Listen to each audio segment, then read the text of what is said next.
주시는 하나님의 말씀은 고린도후서 4장입니다. 고린도후서 4장 16절부터 18절까지의 말씀입니다. 신약성경 290면 고린도후서 4장 16절, 17절, 18절 속절인데요. 신약성경 290면 고린도후서 4장 16절부터 18절까지 우리가 같이 한 목소리로 함께 공독하도록 하겠습니다. 함께 읽습니다. 시작. 그러므로 우리가 낙심하지 아니하노니 우리의 겉사람은 낡아지나 우리의 속사람은 날로 새로워지도다. 우리가 잠시 받는 환난에 경한 것이 지극히 크고 영원한 영광에 중한 것을 우리에게 이루게 함이니 우리가 주목하는 것은 보이는 것이 아니요 보이지 않는 것이니 보이는 것은 잠깐이요 보이지 않는 것은 영원함이라. 아멘. 한 해가 가고 또 다른 또 새해가 다가오고 있는 세월의 길목이 있습니다. 이럴 때 우리 성도님들은 무엇을 생각하시고 무엇을 느끼시고 무엇을 발견하고 계십니까? 한 해가 지나가면서 내가 한 살 더 먹는구나 이 생각을 하게 됩니다. 근데 그 한 살 더 먹는다는 것이 무엇을 의미하는 것일까? 그것은 바로 우리의 겉사람이 낡아지고 있다는 것을 의미합니다. 겉사람이 낡아질 때 벌써 한 살 더 먹는다고 생각하니까 조금 저희 아들들은 이제 커가고 있기 때문에 희망을 갖겠지만 이 성도님들은 이 마음이 꺾이기가 쉽습니다. 낙심할 가능성이 참 많다는 거예요. 마음이 꺾이면 새해를 앞두고 의욕과 희망이 꺾이는 겁니다. 하나님께서 광야의 길을 내시고 사막에 강을 내시는 놀라운 새 일을 이제 2021년도에 우리 가운데 이루실 텐데 그것을 바라보기보다 우리의 마음이 자꾸 이렇게 한 해가 또 가고 있네 이런 생각을 하다 보면 자꾸 마음이 꺾이기 쉽다는 겁니다. 그렇지만 오늘 본문 말씀은 무엇인가? 사도 바울처럼 날마다 내가 새로워져야 한다라는 것을 우리가 다시 한번 생각하는 시간입니다. 겉사람이 낡아지지만 속사람이 날마다 새로워진다라고 사도 바울이 얘기하고 있는데 그 비결이 무엇일까를 오늘 함께 나누기 원합니다. 16절 말씀 보시면 그러므로 우리가 낙심하지 아니하노니 우리의 겉사람은 낡아지나 우리의 속사람은 날로 새로워지도다. 겉사람은 육체를 중심으로 보는 사람을 말하고요. 속사람을 얘기할 때는 영혼을 중심으로 보는 사람을 말하죠. 인간은 육체와 영혼을 아주 중요한 구성 요소로 가지고 있습니다. 하나님께서 인간 창조하실 때 흙으로 인간을 빚으시는데 이게 육체입니다. 그 속에 생기를 불어 넣으셨다고 했는데 이것이 영혼입니다. 우리 가운데 혹시 그런 사람이 있겠습니까? 난 낙심하기를 원하고 있습니다. 삶의 의욕이 다 사라지기를 바라고 있습니다. 희망이 사라지기를 바라고 있습니다. 이렇게 얘기하는 사람이 있을까요? 결코 없을 것입니다. 사람이라면 누구나 시련과 고통이 아무리 심해도 희망을 가지고 다시 일어서기를 원할 것입니다. 희망과 의욕에 새 힘을 얻기를 원할 것입니다. 허무한 세월 속에서도 날로 새로워지기를 원할 것입니다. 사실 시련과 고통이 우리의 현실입니다. 세상에는 질병과 사망과 재앙과 소위 인재라고 하고 천재라고 하는 것이 있습니다. 실망, 또 불만, 불안, 공포, 좌절, 절망이 있습니다. 오래 살면 오래 살수록 시련이 더 많습니다.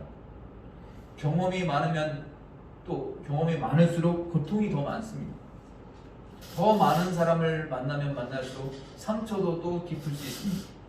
시련과 고통 때문에 겉사람은 낡아집니다. 겉사람이 낡아질 때 속사람도 덩달아 꺾입니다. 마음이 실망과 상처와 공포 등으로 낙담하게 됩니다. 낙담이 좌절과 절망으로 이어지고 결국은 심할 경우에는 극단적인 선택까지도 합니다. 그러나 오늘 본문에서 사도 바울은 우리의 겉사람은 낡아지나 우리의 속사람은 날로 새로워지도다 라고 고백했습니다.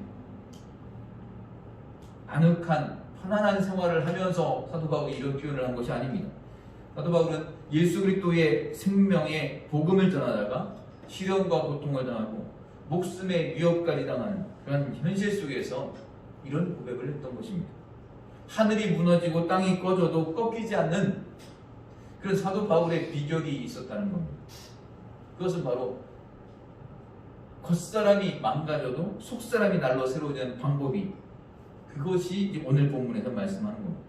어떤 시련도 고통도 이 바울의 마음을 꺾지 못했습니다. 이제 2020년 한 해가 저물어가고 있는데 이제 며칠만 있으면 2021년 새해가 밝아옵니다. 한 해는 가고 또 한 해는 다가오는 이런 상황 속에서 우리는 어떤 마음으로 새해를 맞이할 것인가? 이 시련과 고통의 세상 속에서 겉사람의 후패, 이 예전 성경에서는 후패라는 단어를 썼습니다. 이게 낡아진다는, 지금 이제 그렇게 낡아진다는 표현을 바뀌었지만 후패, 겉사람은 후패한다 이렇게 표현했었는데, 겉사람의 후패를 실감하는 이 세월의 길목에서 속사람이 새로워지는 비결. 사도 바울은 지금 겉사람과 속사람을 대조하고 있는데, 그렇다고 해서 속사람은 굉장히 이렇게 좀 중요하게 생각하고 겉사람을 무시한다는 뜻은 아닙니다. 가치가 서로 다르다 이런 뜻은 아닙니다. 속사람만 중시하고 겉사람은 무시하는, 이게 바로 이제 영육 이원설이라고 합니다. 영과 육 서로 완전히 다른데 속사람을 더 중시하고 겉사람을 무시한다는 게 영육 이원설입니다. 겉사람과 속사람이 합해서 온전한 인간, 즉 전인을 이루고 있습니다. 하나님께서 인간을 창조하실 때 흙으로 빚으셨는데 흙이 인간의 육체이고, 흙으로 인간을 빚으신 후에 생기를 넣으셨는데 그 생기가 영혼이라고 했습니다. 그래서 흙 플러스 생기가 하나가 되어 있습니다. 이것이 이제 전인입니다. 하나님이 보시기에 이것을 보고 심히 좋았더라라고 표현했습니다. 본문이 말하는 것, 겉사람은 육체이고 속사람은 영혼입니다. 그렇기 때문에 겉사람도 중요합니다. 우리가 잘 관리하고 보호해야 합니다. 그래서 겉사람을 음식과 또 운동과 또 스트레스도 잘 해소해야 되고, 또 영성 관리를 잘해서 늘 이렇게 잘 성장할 수 있도록 잘 양육하고 보호하고 관리해야 합니다. 그럼에도 불구하고 중요한 것은 우리의 겉사람은 자꾸 노화되어 간다는 겁니다. 노화되어 가는 과정은 필연적입니다. 운동도 열심히 하고 잘 먹고 영양 섭취를 잘해서 그것을 좀 속도를 줄일 수 있을지는 모르겠지만 노화 자체를 막을 수는 없습니다. 그래서 자꾸 그것을 생각하다 보면 낙심이 된다는 겁니다. 자꾸 몸이 여기가 아프고 저기가 아프고, 예전에는 아무렇지도 않게 되던 게 잘 안 되기 시작하고 자꾸 삐그덕거리기 시작하는 그런 모습들을 느끼면서 사람의 마음이 낙심이 될 수 있다는 겁니다. 우리의 겉사람이 파괴되는 이유는 두 가지입니다. 하나는 타락한 인간 때문입니다. 또 다른 하나는 이 오염된 자연 때문입니다. 지금 우리가 이제 겪고 있는 이런 모든 이 코로나 바이러스의 이런 영향들, 이게 끝나고 나면 또 다른 우리가 알지 못한, 지금도 막 변이가 되고 있다고 하는데 또 다른 또 바이러스가 또 나타날 수 있습니다. 이게 인간의 타락한 모습과 또 이렇게 오염되어 버린 자연 때문에 나타나는 현상들입니다. 인간이 타락해서 인간 때문에 자연도 파괴의 과정 속에 들어가 있는 것이 우리의 현실입니다. 아담이 선악과를 따먹었을 때부터 인간은 타락했습니다. 타락한 인간들이 섞여 살면서 자꾸 우상을 숭배하고 또 자기 부모를 거역하고 살인하고 간음하고 도둑질하고 이런 죄를 짓고 있습니다. 타락한 사람이 또 그리스도인들을 박해하고 살아가기도 합니다. 이런 과정 속에서 우리의 겉사람은 이렇게 낡아지고 있다는 겁니다. 인간이 타락한 결과로 자연도 낡아지고 있습니다. 사도 바울이 말한 대로 로마서 8장 22절에 보면 피조물이 다 이제까지 함께 탄식하며 함께 고통을 겪고 있는 것을 우리가 아느니라 라고 표현했습니다.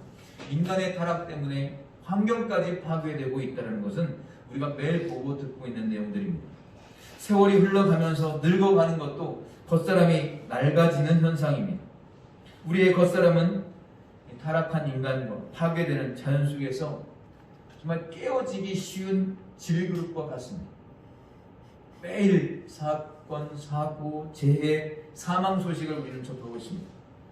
그래서 겉사람이 낡아질 때 가장 먼저 마음이 꺾이기 쉽다는 거예요.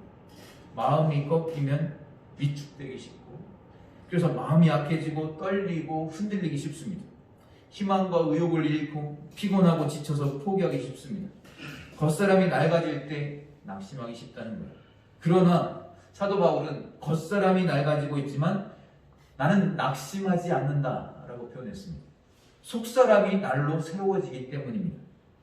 사도 바울은 겉사람은 낡아지지만 속사람은 날로 새로워진다라고 했습니다. 사도행전 9장 16절에 보면 내가 내 이름을 위하여 얼마나 고난을 받아야 할 것을 내가 그에게 보이리라 라고 했습니다. 애초에 우리를 부르실 때부터, 사도 바울을 부르실 때부터 그리스도를 위한 사명을 감당하는 과정에서 얼마나 많은 고난을 겪게 될 것인지를 하나님이 다 알고 그걸 말씀하셨다는 거예요. 그에게 보여주시겠다고 하셨어요. 그렇기 때문에 이건 너무나 자연스러운 현상입니다. 겉사람은 후패하지만, 그러면서 우리의 마음이 낙심이 되지만 그건 자연스러운 현상인데, 이것을 우리는 다시 역으로 속사람은 날로 새로워진다는 이 사도 바울의 고백을 보면서 어떻게 그렇게 될 수 있었는가를 보는 것이죠. 승리의 고백을 할 수 있었던 것은 그 어떤 환경도 감당할 수 있는 비결을 깨달았기 때문입니다. 그 비결이 있었습니다. 사도 바울은 빌립보서 4장 12절 13절에서 나는 비천에 처할 줄도 알고 풍부에 처할 줄도 알아 모든 일 곧 배부름과 배고픔과 풍부와 궁핍에도 처할 줄 아는 일체의 비결을 배우노라 하겠습니다. 배부름과 배고픔과 풍부와 궁핍, 이런 모든 환경을 감당할 수 있는 일체의 비결을 배웠는데, 여기 배웠다는 것은 머리로만 안다는 게 아니라 자기가 생활 속에서 경험을 통해 직접 체득했다는 거예요. 사람이 순조로운 그 환경을 만나면 마음이 놓이고 눈에 힘이 들어가면서 교만해질 수 있습니다. 그러나 역경을 만나게 되면 마음이 꺾이고 눈에 힘이 빠지고 위축되는 경향이 있습니다. 사도 바울은 이 순한, 이 순전한 환경에 처해도 교만해지지 않고 또 역경에 처해도 위축되지 않는 비결을 체험적으로 배웠다는 겁니다. 그 사도 바울이 몸으로 익힌 비결이 무엇인가? 바로 예수 그리스도입니다. 예수 그리스도께서 모든 환경을 감당할 수 있도록 능력을 주시기 때문에 사도 바울은 모든 환경을 감당할 수 있다라고 선언한 것입니다. 그리스도 때문에 모든 환경을 감당할 수 있게 된 것은 예수 그리스도에게 초점을 맞추는 삶을 살았다는 표현이에요. 사도 바울은 예수 그리스도에게 최고의 초점을 맞추었습니다. 초점을 맞춘다는 건 집중한다는 뜻이죠. 예수 그리스도에게 초점을 맞춘다는 것이 무엇일까? 오늘 표현에서 겉사람보다 속사람에게 초점을 맞춘다라는 것이 그 비결입니다. 다시 말해서 신체적인 것보다 영적인 것에 더 반점을, 그 초점을 맞춘다는 겁니다. 성도들 가운데도 이것을 체험하는 분이 있고 체험하지 못하는 분이 있을 수 있습니다. 똑같이 예수 그리스도를 믿는다고 해도 겉사람이 낡아져도 속사람이 날로 새로워진 것을 체험하는 성도님들이 있습니다. 그러나 아직 그것을 체험하지 못할 때가 있어요. 그래서 나는 예수님을 믿는데 왜 나는 겉사람이 낡아지나? 왜 이렇게 몸이 자꾸 아파오지? 왜 이렇게 일이 잘 안 풀리지? 이러면서 갈등을 겪고 낙심하게 됩니다. 겉사람이 낡아지는 과정에서 속사람이 날로 새로워지는 비결은 똑같은 성도라 해도 반드시 이것은 배워서 익혀야 할 부분입니다. 신체적인 것보다 영적인 것에 더 포인트를 주고 사는 방법을 익혀야 합니다. 날로 새로워진다라는 것은 나날이 매일같이 참신하고 갱신, 계속해서 새로워지는 새 힘을 얻는다라는 표현입니다. 우리가 예수님께서 이렇게 말씀하신 것을 알고 있습니다. 그러므로 내일 일을 위하여 염려하지 말라. 내일 일은 내일이 염려할 것이요 한 날의 괴로움은 그날로 족하니라 라고 말씀하셨어요. 그날의 고통은 다음 날로 이어질 수도 있지만 그날의 고통에 대한 이 마음의 반응, 내 마음의 반응은 다음 날로 이어질 필요가 없다는 겁니다. 그날의 고통은 그날로 끝내고 그 다음 날은 새 힘을 얻기 때문에 다시 새로운 출발을 할 수 있다는 겁니다. 내일의 고통을 미리 땡겨와서 그걸 가지고 고통을 받을 필요가 없다는 겁니다. 내일의 고통은 내일이 감당하도록 내일의 새 힘을 얻을 수 있습니다. 사도 바울은 그날의 그 고통을 충분히 감당할 그날의 새 힘을 그날 새롭게 공급받고 있다라고 한 것입니다.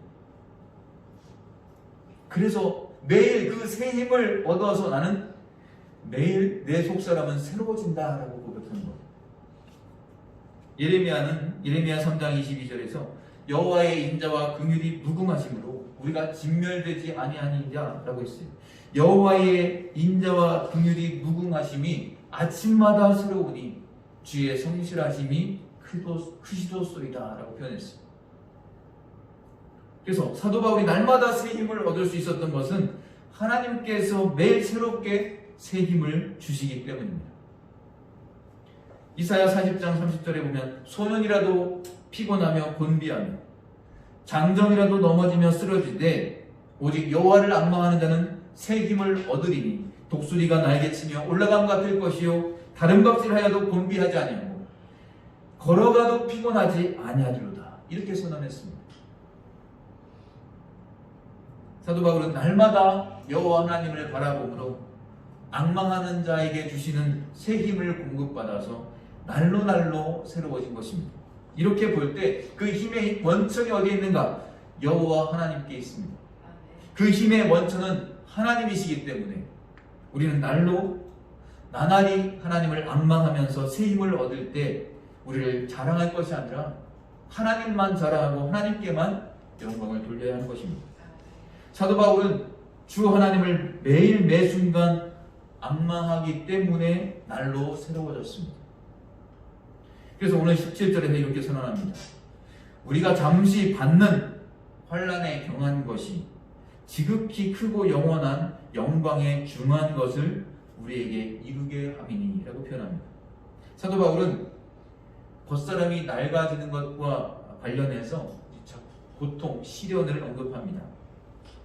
인간의 타락과 자연 환경의 오염으로 인해서 우리에게는 고통이 있어요. 고통이 없는 사람은 없습니다.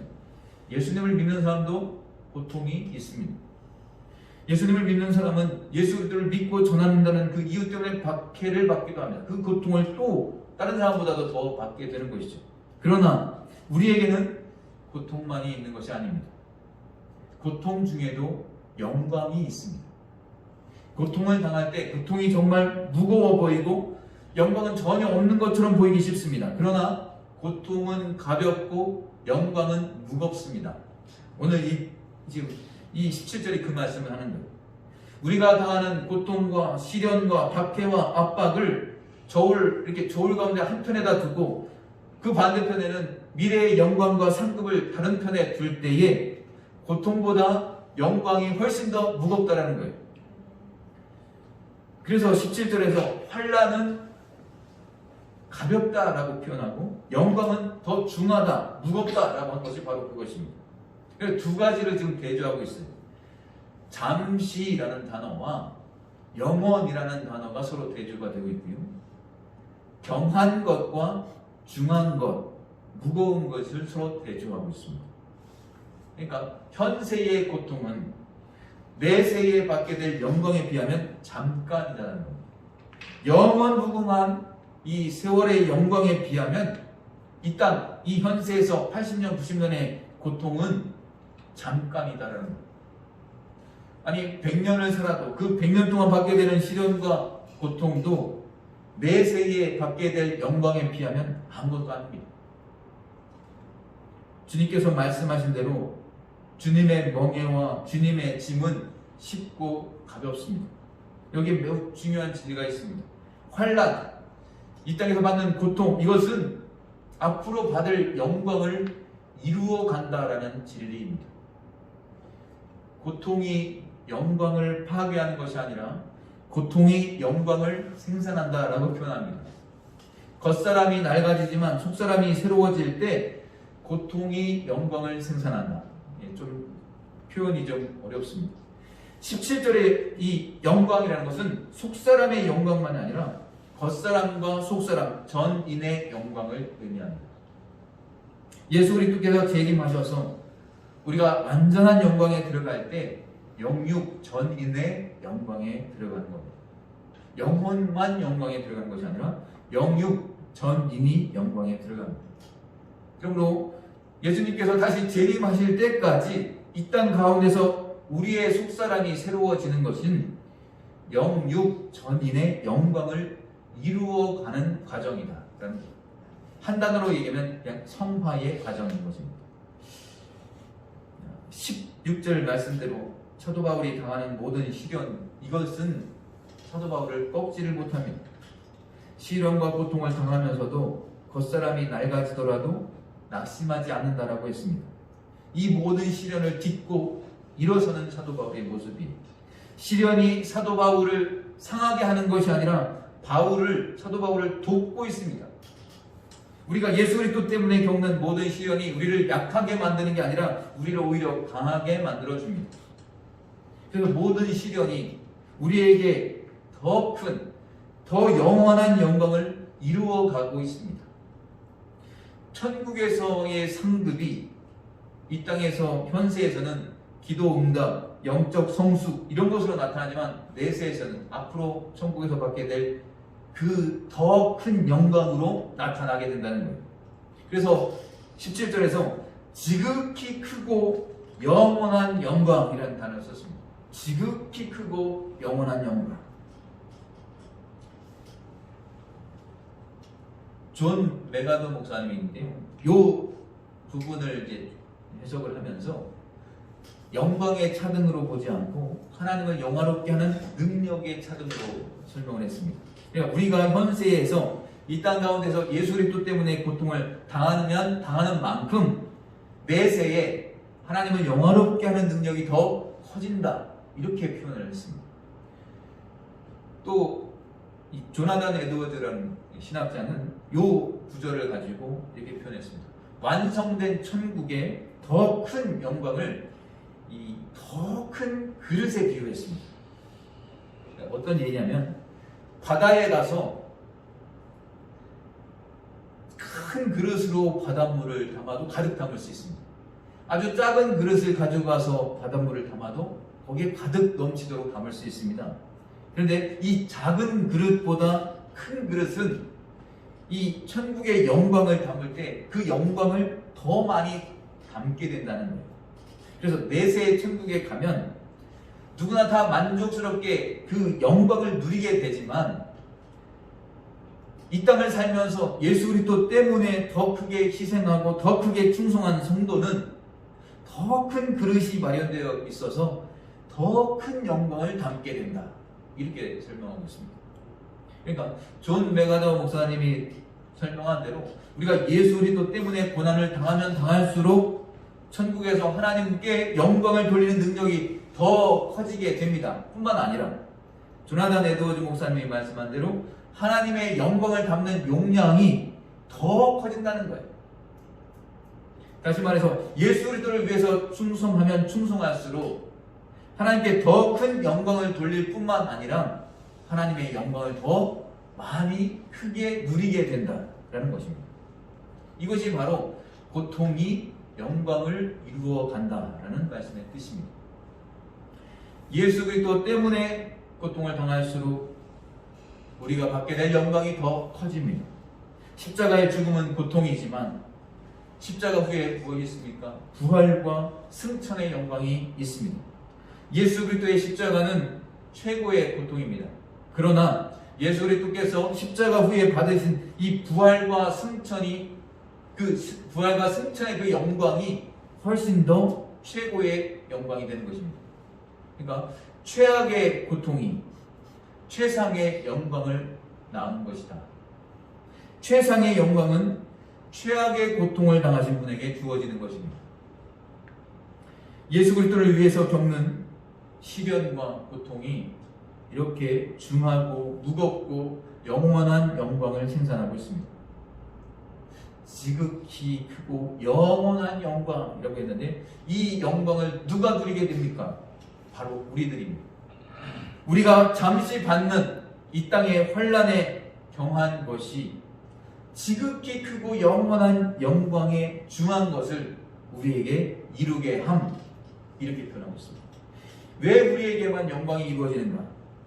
우리가 질그릇 속에 예수 그리스도라는 보배를 담고 있기 때문입니다. 우리가 질그릇 속에 보배에 초점을 맞추기 때문입니다. 우리 7절 말씀 한번 읽어볼까요? 7절 같이 한번 읽습니다. 시작. 우리가 이 보배를 질그릇에 가졌으니 이는 심히 큰 능력은 하나님께 있고 우리에게 있지 아니함을 알게 하려 합니다. 아멘. 우리가 이 보배를 질그릇에 가졌으니, 우리는 질그릇이다라고 표현하는 거예요.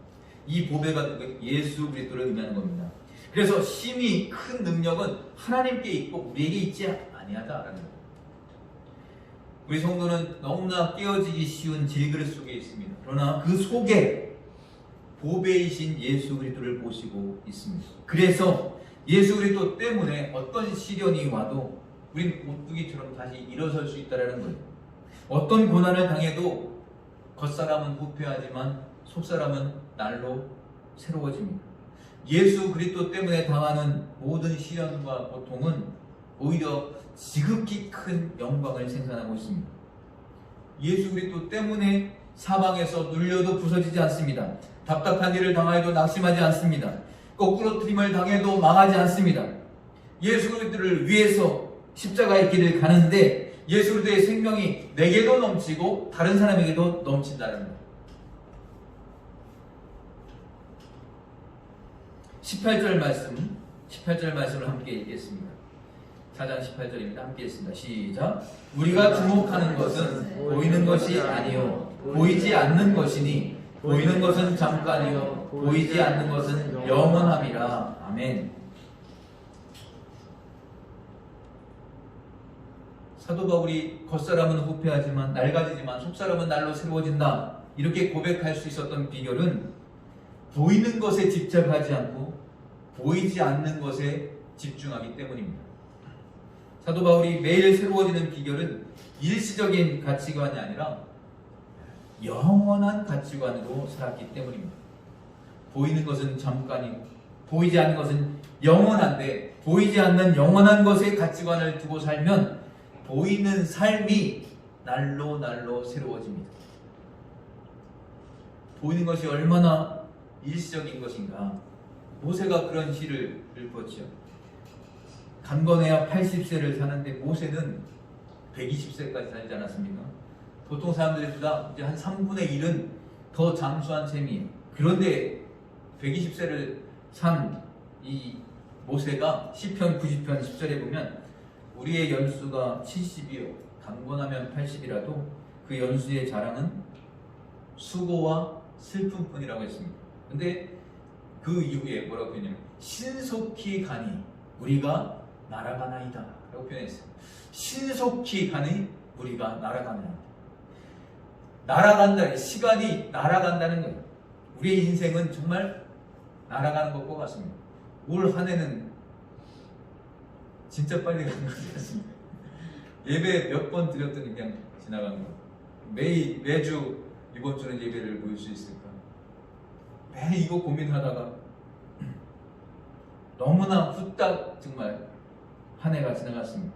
너무나 빨리 후딱 지나가는 이 세상에 초점을 맞추게 되면 우리가 낙심할 수밖에 없다는 거예요. 그러나 영원 무궁토록 계속되는 세상에 초점을 맞추고 살아가야 한다는 겁니다. 그렇다고 해서 현재는 무시하고 내세만 중시하자는 것은 아닙니다. 내세의 영원한 시각으로 현재를 살아야 이 현재가 의미와 보람을 우리가 찾을 수 있다는 겁니다. 영원한 시각으로 일시적인 것을 볼 때에 현재의 삶이 바른 삶이 될 수 있습니다. 내세의 영원한 시각에 따라서 이 현세를 살아가면 하나님의 뜻에 따라서 이 현재를 살아가게 됩니다. 내 뜻대로 사는 삶은 다 지나가지만 하나님의 뜻대로 사는 삶은 영원히 남습니다. 그래서 요한일서 2장 17절에 보면 이 세상도 그 정욕도 지나가되 오직 하나님의 뜻을 행하는 자는 영원히 거하느니라 라고 표현했습니다. 육신의 정욕, 안목의 정욕, 이생의 자랑에 따라서 살면 다 지나가 버리지만 하나님의 뜻대로, 하나님의 말씀대로 살면 그것은 영원히 남는다는 거예요. 하나님의 말씀에 따라서 하나님의 뜻을 행하면 그것은 영원한 가치가 있는 겁니다. 건강과 부와 권력과 아름다움, 학력, 명예 이런 건 다 지나가는 것입니다. 이런 것에 초점을 맞추면 세상을 떠날 때 허망하다, 허무하다 이렇게 느낄 수밖에 없습니다. 영원히 남을 가치가 있는 것을 하지 않았기 때문입니다. 그러나 성경, 그리스도, 복음, 교회, 천국 이것에 초점을 맞추고 살면 속사람이 날로 새로워지고 이 세상 떠나서 주님 앞에 갈 때에 주님으로부터 칭찬과 상급을 받게 된다는 겁니다. 사도 바울은 이 보이는 일시적인 것에 초점을 맞추지 않았습니다. 사도 바울은 보이지 않는 영혼에 초점을 맞추는 삶을 살았어요. 보이는 것에 초점을 맞추면 바로 실망하고 절망할 것이기 때문입니다. 보이지 않는 것, 영원한 것에 초점을 맞춘 결과 결코 실망하지 않고 속사람이 날로 새로워졌습니다. 우리 눈에 보이는 모든 것이 다 헛되고 헛되니 모든 것이 헛되다라고 외칩니다. 그러나 단 한 가지 헛되지 않은 것은 보이지 않는 것입니다. 보이지 않는 것은 헛되지 않습니다. 보이지 않는 것은 영원합니다. 보이지 않는 영원에 초점을 맞춘다는 것은 우리의 영원한 구원자 예수 그리스도에게 초점을 맞춘다는 뜻입니다. 사도 바울은 예수 그리스도만을 사랑하고 예수 그리스도를 닮는 것에 초점을 맞추었습니다.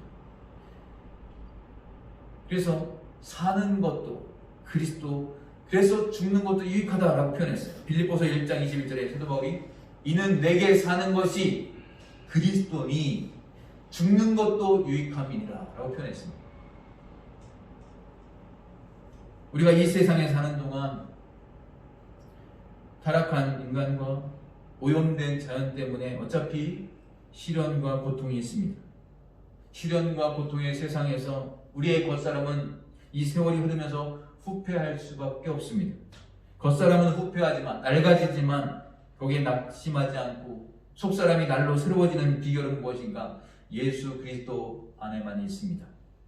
우리가 예수 그리스도와 매일 매 순간 접속되어서 예수 그리스도의 생명을 체험하고 예수 그리스도의 생명을 흘려보낼 때에 우리의 속사람은 날로 새로워지는 이 갱신을 체험하게 된다는 겁니다.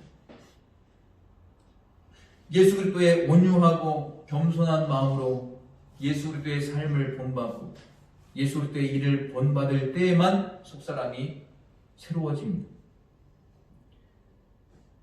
사도 바울처럼 사나 죽으나 나는 주의 것이다 이 의식으로 사는 것이 예수 그리스도의 마음과 삶과 일을 본받는 방법입니다. 예수 그리스도를 마음과 삶의 중심에 모시고 육체적인 일을 하면서도 영적인 시각으로 하는 거예요. 고통의 현실을 살아가면서도 영광을 내다보면서 하는 겁니다. 이시적인 세상에 살면서도 영원한 시각으로 하는 겁니다. 보이는 세상에 살면서도 보이지 않는 것에 초점을 맞추는 겁니다.